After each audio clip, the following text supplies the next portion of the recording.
안녕하세요.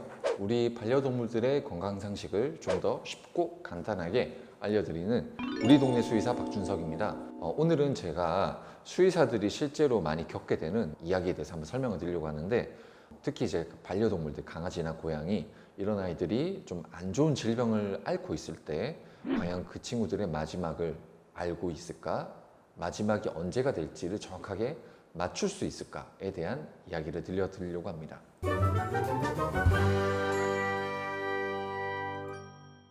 제가 이 영상을 이제 찍는 이유 자체가 이제 실제로 보호자님들이랑 이야기를 할 때 제가 많이 겪게 되는 애로사항인데, 혹시나 이 친구가 가게 되면 미리 알려달라, 집에서 마지막을 보내고 싶다 라는 이제 보호자님들의 말씀을 굉장히 많이 듣습니다. 실제로 이제 안 좋은 아이가, 상태가 좀 안 좋은 아이가 입원을 했다 라고 한다면 그 친구들의 이제 마지막 시점이 언제가 될지를 사실 신이 아닌 이상은 100% 맞추기는 사실상 힘들잖아요. 그래서 그거를 저희도 이제 완벽하게 다 맞추기는 힘들다 보니까 여러 가지 이제 문제들도 발생을 하고, 보호자님들도 조금 아쉬워하시는 부분들도 이제 많이 발생을 하는데, 이런 부분들에 대해서 저희가 어떻게 판단을 하고 어떤 시점을 가지고 보호자님들한테 말씀을 드리는지 한번 간단하게 한번 설명을 한번 드려볼게요. 아무래도 이제 강아지, 고양이들이 이제 나이가 많이 들어가는 이런 시대에 살고 있다 보니까 요즘은 이제 사람들이 앓게 되는 그런 안 좋은 질병들을 굉장히 많이 앓다가 마지막을 이제 맞이하게 됩니다.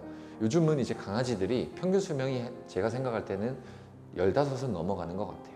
많게는 17, 18, 20살까지 이제 맞이하는 애들도 간혹 봤는데, 제 경험상으로는 20살을 넘어가는 거는 굉장히 힘든 것 같아요.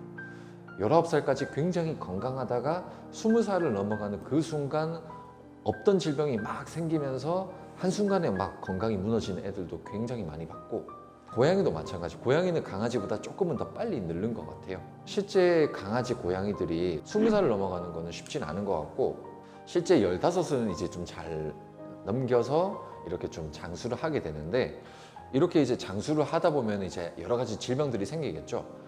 소형견 기준, 그리고 고양이 기준으로 한 15살 정도라고 한다면 사람 기준으로 봤을 때는 대략 한 70대 중반에서 한 80대 정도가 돼요. 그 사이 연령대가 되면은 사람들은 이제 주로 생기는 질병이 뭘까요? 대표적인 이제 뭐 여러 가지 성인병들이 생기겠죠. 호르몬 질환이 생길 수도 있고, 아니면은 종양, 암이 생길 수도 있고, 심장 질환이 생길 수도 있습니다. 그 모든 질병이 강아지들, 고양이들한테 다 생긴다라고 보시면 돼요. 그래서 요즘은 나이가 많은 이제 반려동물들이 많다 보니까 아무래도 이런 안 좋은, 이제 굉장히 이제 치료가 힘든 그런 질병들이 굉장히 많이 나타납니다. 그래서 이런 질병을 앓고 있는 강아지나 고양이들이 입원을 하게 되는데, 자, 이제부터 이제 수의사들이 이거를 굉장히 이제 신경을 곤두세워서 이 친구의 상태를 계속 관찰하죠. 입원해서 이제 모든 의료진들이 돌아가면서 바이탈 체크를 하고 입원 차트에 기록도 하고 이렇게 합니다. 거기에서 이제 저희가 가장 중요시하는 게 과연 뭘까? 첫 번째도, 두 번째도, 세 번째도 바이탈입니다. 바이탈. 살아가는 데 있어서 제일 중요한 것들이죠. 살아가는 데 있어서 제일 중요한 것들을 나타내는 지표.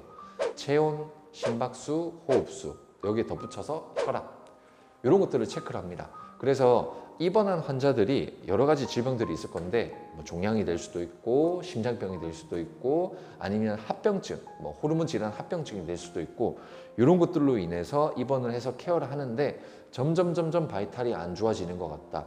체온이 점점 떨어지는 것 같다. 활력이 점점 떨어지면서 호흡수가 점점 들쭉날쭉한다. 활력이 점점 떨어지면서 혈압이 떨어지는 것 같다. 이거는 안 좋은 신호예요. 강아지, 고양이가 말을 하지 않기 때문에 사람한테 보내는 안 좋은 신호라는 거죠. 좋지 않은 신호를 보낼 때 저희 의료진들은 그거를 계속 이제 체크를 하는 거죠. 체크를 하면서 이게 연속성이 있는 것 같다. 호흡수가 한 번 안 좋다가 좋아지는 게 아니라 2시간 단위로 계속 체크하는데 점점 빨라지는 것 같다. 안 좋은 신호죠. 혈압이 점점 떨어지는 것 같다. 안 좋은 신호죠. 체온이 점점 떨어지는 것 같다. 안 좋은 신호예요. 이런 것들이 이제 계속 나타나다 보면은 아무래도 강아지나 고양이가 좀 예후가 안 좋을 수도 있을 것 같다라는 거를 이제 저희가 판단합니다. 물론 이제 그 전에 이 친구한테 해줄 수 있는 모든 치료를 다 해야 되겠죠. 혈압이 떨어지는 거면 혈압을 올려줄 수 있는 그런 치료를 해야 될 거고, 호흡수가 빠르다라고 하면 그 호흡이 빠른 이유를 치료하면서 산소 공급을 충분히 해줘야 될 거고, 이런 여러 가지 치료들을 하면서 케어를 하지만 그래도 이 바이탈들이 좋아지지 않는다라고 하면은 안 좋은 예후를 맞이할 수 있으니까 보호자님들한테 미리 고지를 하게 됩니다. 그래서 그런 시기가 왔을 때 저희가 고지를 하게 되는데, 그렇다 하더라도 저희가 이런 바이탈적인 부분들을 체크하면서 본다 하더라도 생명체라고 하는 게 기계가 아니기 때문에 꼭 정답처럼 맞아 떨어지진 않아요. 잘 가다가도 갑자기 급격하게 뭐 1시간 이내에 안 좋아지는 애들도 있고, 이런 것처럼 저희 이제 인간의 영역을 넘어서서 판단을 할 수가 없는 그런 아이들도 간혹 있습니다. 그래서 그런 친구들이 이제 입원을 했을 때 저희가 이 친구들의 예후를 100% 다 맞추지 못했을 때는 이제 보호자님들도 이제 굉장히 실망을 하시게 되고, 저희도 자책을 하게 되고, 이제 굉장히 저희 스스로도 이제 더 반성을 하고 더 발전하려고 노력을 하게 되죠. 그래서 이 생명체를 다루는 이 직업이라고 하는 것 자체가 굉장히 어렵다 보니까, 거기다가 안 좋은 아이가 입원을 하게 되면 더더욱 어렵다 보니까 아무래도 저희도 더 신경을 곤두세우고 더 집중을 해서 하려고 하는 것 같습니다. 근데 이제 저희처럼 이렇게 24시 병원을 하는 입장에서는 아무래도 입원을 하는 아이들이 상태가 안 좋은 이제 중환자들이 많이 입원을 한단 말이에요. 그러면 아무래도 이런 환자들이 입원을 했을 때 이 친구들의 마지막, 이 친구들의 예후, 매일매일 매 시간 체크를 하긴 하지만 다 맞출 수는 없다 보니까 이런 어려운 이제 숙제, 어려운 이제 난제들이 굉장히 매일매일 찾아오는 것 같습니다. 다 해보고 싶어서 집으로 돌려보내기 위해서 최선의 노력을 하고 지속적인 공부를 하고, 그런 이제 노력들이 계속해서 필요한 것 같아요. 24시 병원을 한다라는 거는 좋지 않은 질병을 가지고 있는 강아지나 고양이들의 마지막을 언제나 100% 가깝게 맞추는 노력을 해야 되는 직업군이다 보니까 굉장히 좀 그런 면에서는 좀 어려운 것 같습니다. 임상을 한 지 이제 7년 차가 됐는데 아직도 이런 부분들은 저도 어려운 것 같아요.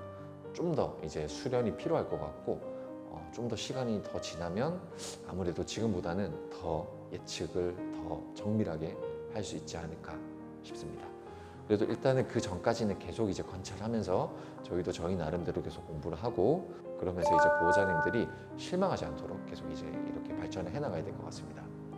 전국에 있는 24시 병원들에 이제 입원하는 아이들은 아무래도 상태가 안 좋은 아이들이 많다 보니까 이 친구들의 예후를 100%다 맞추기는 사실상 어렵습니다. 하지만 이런 어려운 환경 속에서도 이 친구들을 어떻게든 살려서 집으로 돌려보내려고 하는 그 노력만큼은 보호자님들이 꼭 알아주셨으면 좋을 것 같습니다. 자, 오늘은 저희가 좀 약간 무거울 수도 있는 이야기, 과연 수의사들은 반려동물들의 마지막 그 시점을 정확하게 알까라는 이야기를 알려드렸습니다. 제 개인적인 생각은 100%는 없다. 100%를 맞출 수는 없다. 그건 신만이 알 수 있다. 오늘 내용이 도움이 되셨다면 좋아요와 구독 부탁드리겠습니다. 감사합니다.